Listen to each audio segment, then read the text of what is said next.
Welcome back to Real Estate Mindset. Today's video is going to be absolutely bonkers. Now, the data is in, and Realtor.com uses four main factors when determining what direction the housing market is headed.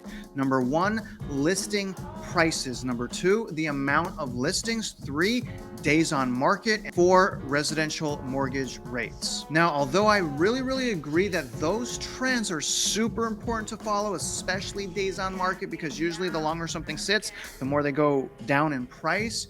There's still, what I'm learning is from reading these articles from Realtor.com, we need many data sources. And if all you're using is Realtor.com as your data source, then I strongly encourage you, read also Redfin, Zillow, CoreLogic, Black Knight. There's so many different data providers that have varying data. And I'm seeing right now that Realtor.com is one of these companies that are still being overly optimistic. And like I've been saying, in a perfect world, instead of being overly optimistic, they would be more cautious and explain to us the proper trajectory of the housing market. So we don't have to just rely on YouTubers like myself. Now we're going to dig into an article from Realtor.com titled "4 Clear as Day Signs the Housing Market is Cooling Down and What This Means for Buyers and Sellers." Now remember, you guys, I'm not a financial advisor, even if I want to be. This is my personal YouTube channel, even though my bio is as a realtor, beast mode, a loan officer, instructor,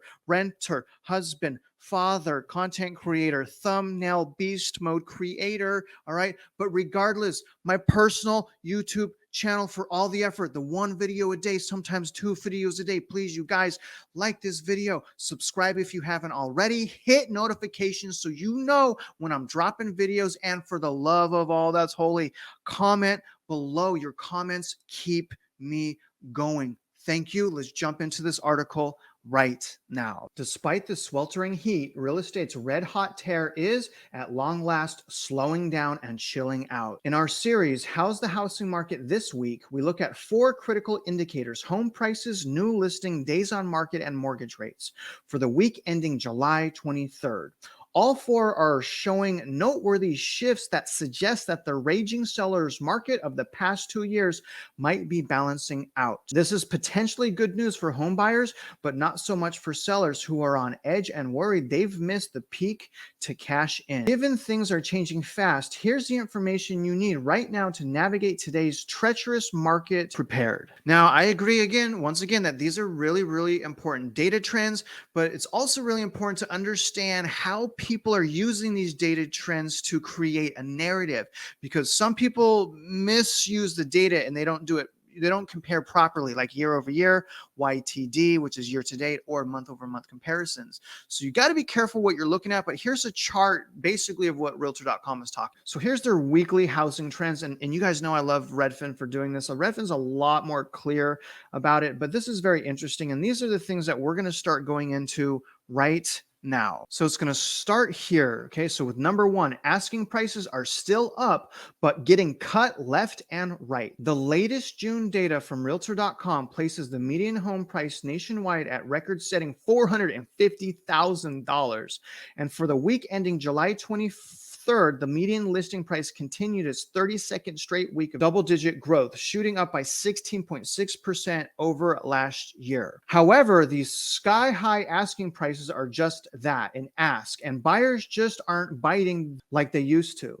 As a result, the portion of home sellers who resorted to cutting their price in June doubled to 14.9%, from 7.6% last year.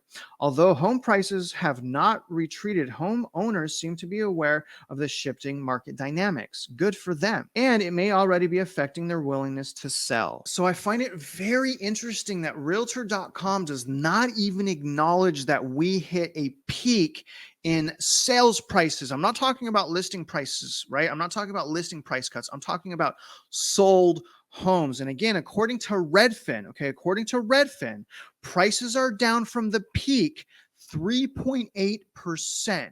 I don't know why Realtor.com can't even acknowledge that we're past the peak now, but it is what it is. Let's get back into this article right now. Number 2, fewer homes are going up for sale. The number of new listings on the market dropped by 6% year over year for the week ending July 23rd. That's the 3rd straight week of decline.